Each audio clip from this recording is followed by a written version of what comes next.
So itong kay sir pala, maintenance lang natin, tapos scanner natin, Bernard, check natin lahat.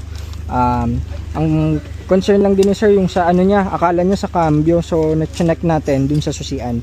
May cases ganun guys, pero medyo bihira yung ganung case.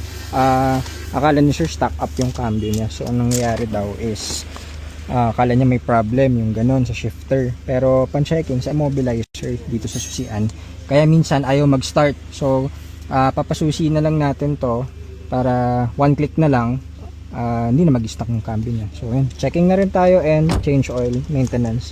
So yun, eto tapos na rin itong isang Fiesta ni sir. Mga walk-in to guys, galing sa atin to. So yun na.